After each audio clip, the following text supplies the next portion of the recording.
Okay, good morning, Composition 2. So many different things to talk about today. I think I gotta check them off one by one.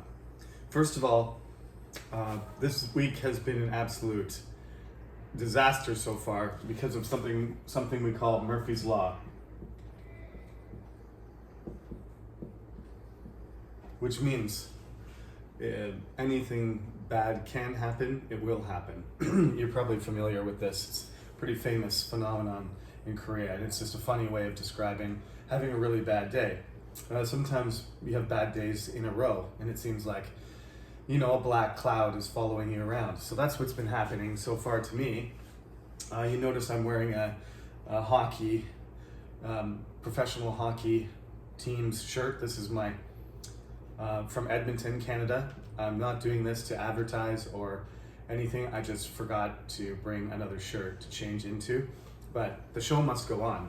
So we're doing this lecture anyway. The sun is blazing through my thin blinds, which makes it harder for me to see. And outside my room, in this hallway, they're doing some sort of construction, and the construction workers are yelling at each other for some reason, signaling each other. So if you hear somebody in the background yell something in Korean, that's because there's construction workers in the hallway.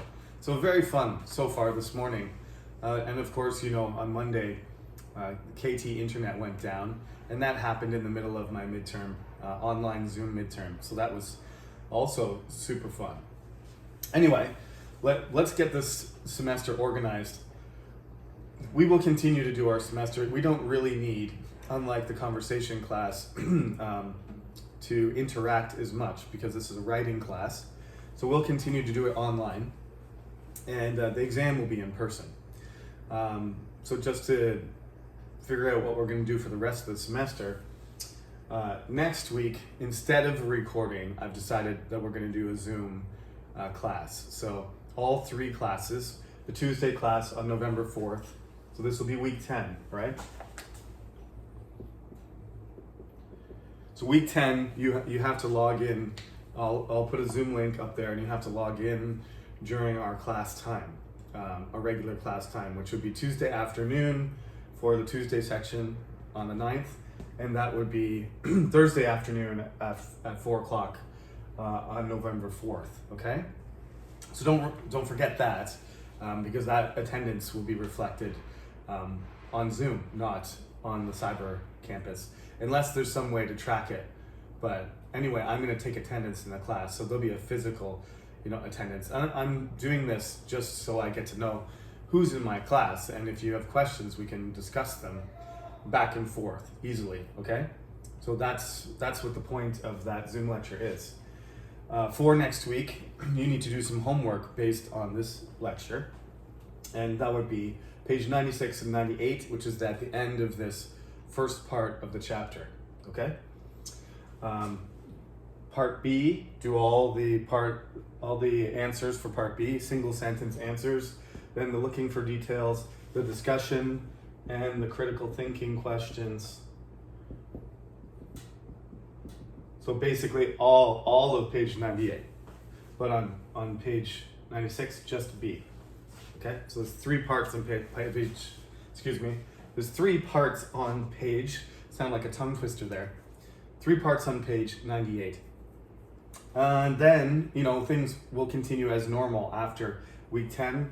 I will continue to do lectures from the topics in the book. On week 13, your second response paper will be due. And so I will talk to you about what I want you to do for that next week in the Zoom lecture, because people always have questions about assignments, so that's a good time to introduce the topic. So next week I'll tell you about the topic for the second response paper, and your first response paper should be graded as well, so we can do everything at once in that Zoom lecture. That's the idea. And then of course, so that is should be down here, I think it's November 25th and 30th. For the Thursday class, it'll be due on November 25th, and for the Tuesday classes on the 30th, okay? And then there's one more week, final review. We don't have any makeup classes because we just kept going through everything, right? We never missed a week. So there'll be a gap because there's a makeup week. But for us, you can just use the time to study. And then there's the final exam, and that's the last week. And then the semester's over. So we're halfway, basically, just over halfway. A student, again, asked me, is there a midterm? No, I told you there's no midterm in this class. Everything's based on your writing homework, your writing assignments, and the exam. That's how the class is graded. No midterm exam. Another student said, what's this? When I put up a week 8 lecture, well, I said we have no midterm, but I didn't say we were gonna skip week 8's lecture. You still have to do week 8's lecture. I'm not canceling the lecture because we had a midterm, so do your week 8 lecture. Some people said there was something wrong with the attendance for week 7. Today I'll look into that and see what happened. I don't really know they said it wasn't reflected, the attendance wasn't reflected, but I can adjust that. So again, thank you for letting me know that there was a problem. I'll look into it, and if there's a problem, I will find a solution from the secretary. So I think now that's all the housekeeping business. So we can get on with things. It is midterm week. I know you're studying for midterms, so still, even though I know our class is doing week 9, technically this is when week 9 starts, but there are midterms ongoing. Some people have them, some people are done, some people have them next week. I have a midterm tomorrow, and I have one on Monday, so, and then that's it. Then I'm done. So some of you might be studying still, so we'll take it easy today and not, have too long and complicated of a lecture, okay? I'm trying to be considerate. This chapter, I like this chapter among the different topics that are in the book. Some of them I like a lot, I like more. I like the food one. I think that's why I like to choose that origin of foods, topic. But this one's pretty good too, because we are human beings, and human beings are fascinating creatures, and we are capable of doing amazing things, both evil and good. I think in almost equal amounts. It is a sort of task for all of us in university. One of many things that you're supposed to gain out of university, as I've said, is skills. You're supposed to learn skills, but you're supposed to develop a morality and ethics and a perspective on life that is improved. Universities are supposed to make you better citizens. So you have to consider about terrible people and amazing people, and how they became that way, and what we can do as a species to be part of the world and be a better part of the world. For a long time, the philosophy has been in Western culture that man is above the creatures, that we are the masters of the world.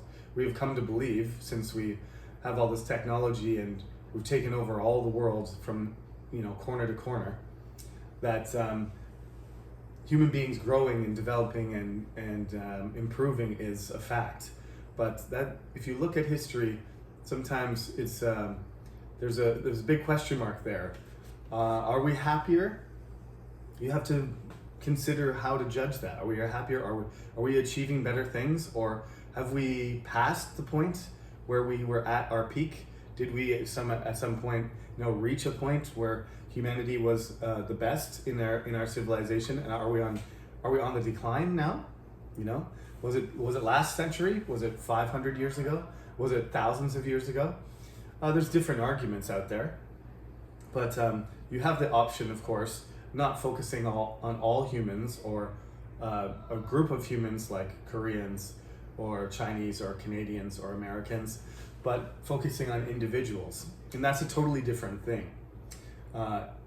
It's going to be, when you talk about an individual, you're going to have to balance these opinions and facts, right? It's a very important thing for you to be able to distinguish between what is somebody's opinion and what is a fact. And you have to support yourself when you're analyzing a person. You have to be careful. People are offended, not just the person themselves, but other people are offended for them if you criticize. So if I write about somebody who could be controversial, for example, a president, pick any president in Korea and write something about them, and a lot of Koreans will have an opinion about what you wrote. And so you have to be very methodical and very as less biased. You have to control your biases and be less subjective, and try and present things that happened, and then respond to those things that happened and relate to them to what the person did.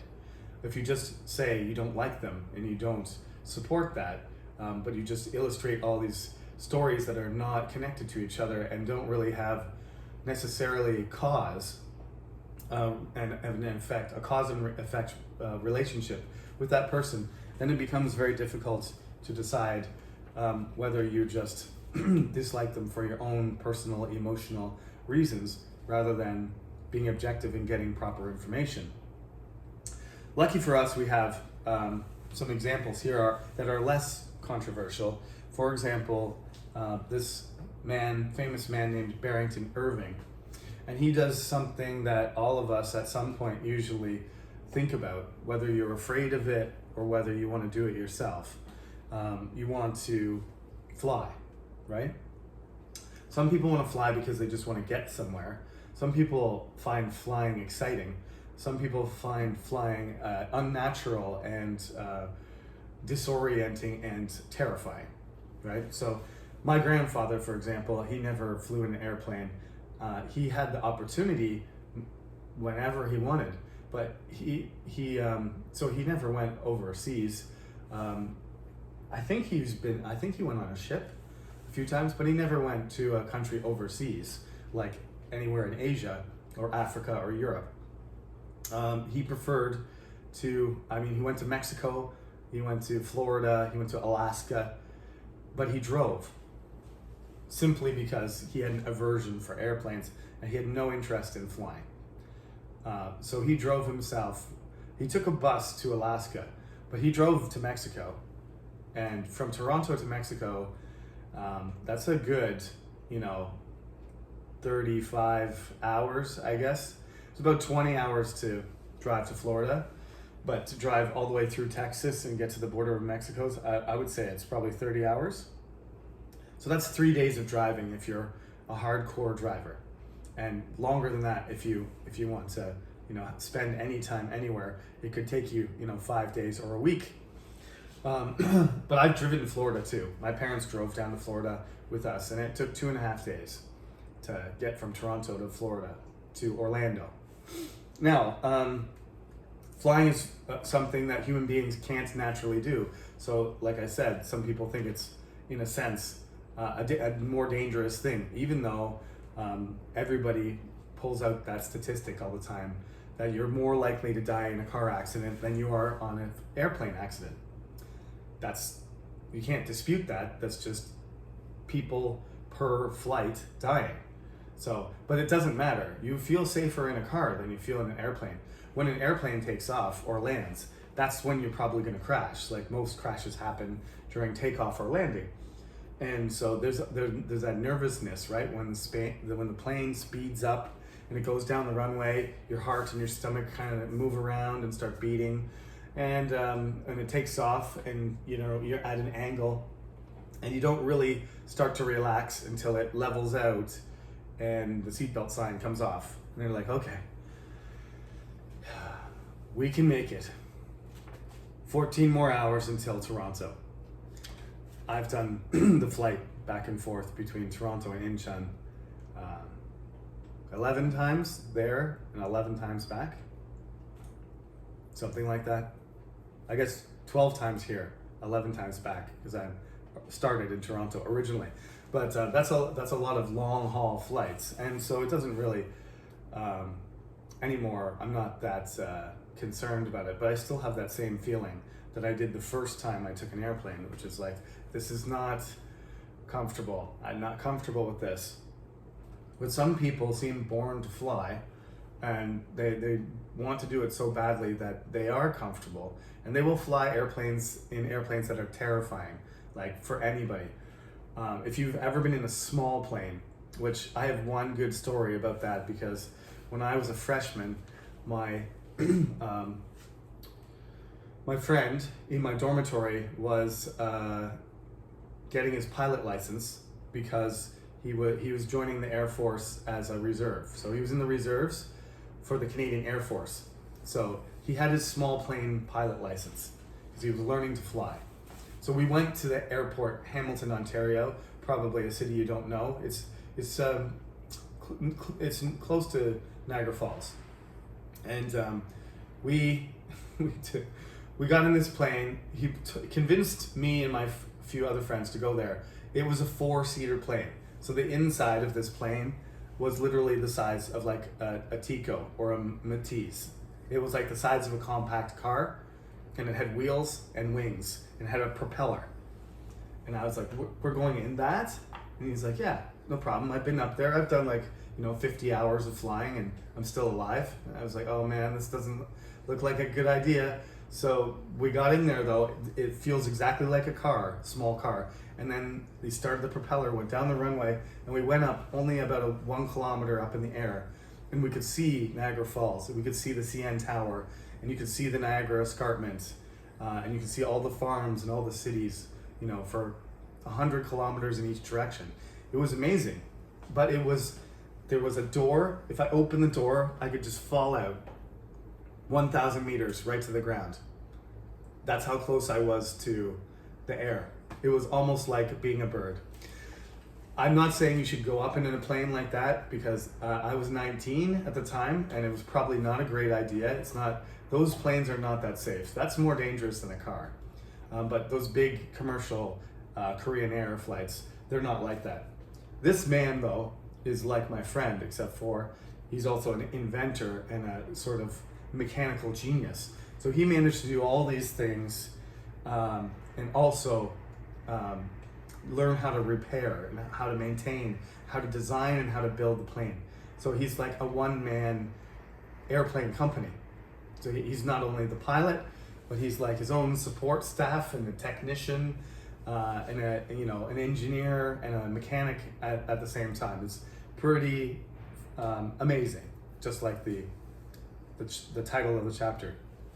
So I'll read just a part of it. Barrington Irving was the first African American to fly solo around the world. That is a great accomplishment, because obviously people have done that for 100 years. People have been flying around the world, not quite 100 years, but the first thing they did was they went across the Atlantic, right? They went flying from Europe over to the United States. That was the first transatlantic flight. That was the first landmark. But of course, flying by yourself requires a certain amount of support and financial and education, and it's not easy to get to that point. And that is the reason the African American was not unable to do it. They could have done it, but they never got the training or the financial support or the opportunity to do it. So we had to wait all these years for it to happen, for this special African American guy to overcome all of those obstacles. And this is, like I said, they don't really analyze things, right? They're just trying to give you information in this book. So this is not a response paper, right? Where is it? It's not a response paper because there's no thesis, there's no main point. You have to have that. And when you're writing, you can't just give me the information about a person if that's what you're writing about. You have to be able to defend something about the person. So if my thesis is going to be that he was able to become the first African American due to social circumstances and obstacles that he had to overcome, that's going to be an argument. Whereas this is just factual. He did it in an airplane he built himself. So that's how he overcame it. Nobody would give an African American pilot who was by themselves an airplane, so He built it himself. He figured out how to do it himself so that he could do it. He also started an organization to get young people interested in aviation and to teach them not to be afraid to follow their dreams. Irving was born in Jamaica in 1983. That's another obstacle he overcomes. So this is my perspective. Jamaica is a poor country. It's not easy for you to get the education, the tools, the opportunities, and the money that you need to be able to do something like this. But he's 2 years younger than me. And I've never even thought about attempting something like this, but this guy has his special talent, and he has special ambition to motivation. When he was 6 years old, he moved to Miami. His parents, who were not rich, operated a bookstore. When Irving was not in school, he worked at the bookstore. One day, he met an airplane pilot there. He was only 15 at the time. The pilot took Irving to the airport, where they got on a Boeing 777. That's a standard, large commercial airliner. The pilot let him sit in the cockpit and play with the controls, and that's always fun. My son sat in a fire engine before, and just to sit at the wheel of a fire engine is a thrill for little kids. And from that time, he wanted to get back in that cockpit and be the real pilot. So he was determined that he would do whatever he had to make the dream come true. To make money for flying lessons, Irving took small jobs at airports after school. He studied hard and graduated from high school in 2002. So he's just a couple years behind me. I graduated in 1999. Because he was such a good student, Irving got a scholarship to go to college and study aviation. When he was in college, he wanted to share his love of flying with high school students in poor neighborhoods to give other people like him the opportunity. Probably, especially minorities, not just African Americans, but I imagine he was helping Latinos, a diverse group of people, Asians, Latinos, South Americans, perhaps. There's no details about that, but you can be certain that he had a special interest in helping people who were minorities like him, who had less advantages than people in other communities that were wealthy. Mostly white communities. In the United States, there is quite a division between neighborhoods. So he's intentionally going to neighborhoods that have disadvantages in the way that he did when he came to Miami from Jamaica, and his parents had to work really hard to support him. So he's taking his opportunity and trying to give other people the same experience. When Irving got his pilot license, he began to have a bigger dream. He wanted to fly around the world to show young people that there's no limit to your dreams if you really want something. He had no money to rent a plane, so he asked the makers of airplanes to give him parts for free so he could build his own plane to fly around the world. They agreed. That's an amazing solution to a problem, right? Just, approaching big companies and saying, listen, if you have these, you manufacture these parts and you can give them to me, then I'm going to assemble this myself. Is that possible? And these companies agreed. That's awesome. He was very proactive. He knew he couldn't rent it. He knew he couldn't buy it. He didn't have the money to do it, so he went around and found a solution. This person just is going to find a way to get in the air. That's what he's going to do. Nothing's going to stop him. So when he got his pilot's license, meanwhile in 2005, he started a nonprofit organization called Experience Aviation to get poor young people interested in flying. He even taught them how to put a plane together, which helped them to understand math and science. Again, awesome, sharing his education. He's obviously very smart. This guy doesn't need to go to special Hagwons or anything. He's self-taught, right? He's more like a Benjamin Franklin, to be honest. We'll talk about Benjamin Franklin in British and American culture soon. That guy never completed school, but he was smarter than everybody, and he basically learned through reading books how to be, and through experience, to be a businessman, an inventor, a scientist, a writer, a philosopher, legal expert, a politician. The guy he could speak multiple languages, he could speak French. Benjamin Franklin's ridiculous. This guy's the same. He didn't even, he went to school, but he taught himself college level mechanical, professional mechanical stuff on his own. He's a self-taught person. It's a genius. I consider that one definition of being a genius. It doesn't matter if he got 100% on all his tests. Built an airplane by himself. The next year, with the help of others, Irving got money to start a learning center in Miami Airport with equipment to help the students learn to fly the plane. On March 23rd, 2007, when Irving was 23 years old, he took off from the Miami Airport on a flight around the world. Yeah. Students in the United States all over the world watched him. It took 97 days for him to fly around the world. Unbelievable. Yeah.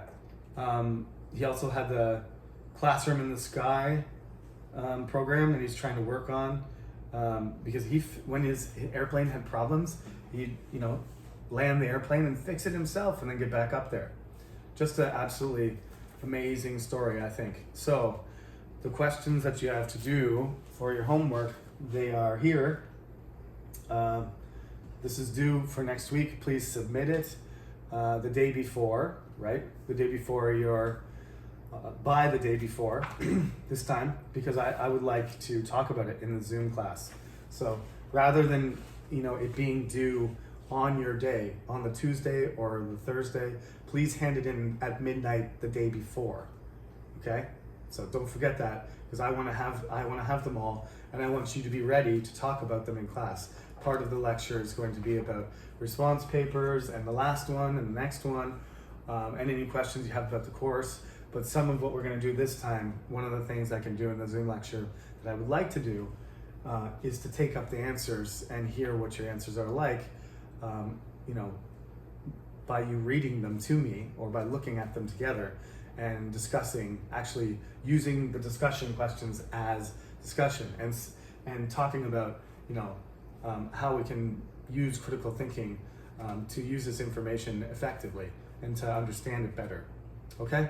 So I did manage to do a shorter lecture today. I'm proud of myself. I apologize for advertising the Oilers, but go Oilers. And that's it. Please check the board for this information about the homework and the Zoom link. And I will see you on Zoom next Thursday and the following Tuesday, November 4th and 9th. Okay? Have a good weekend. See you next time.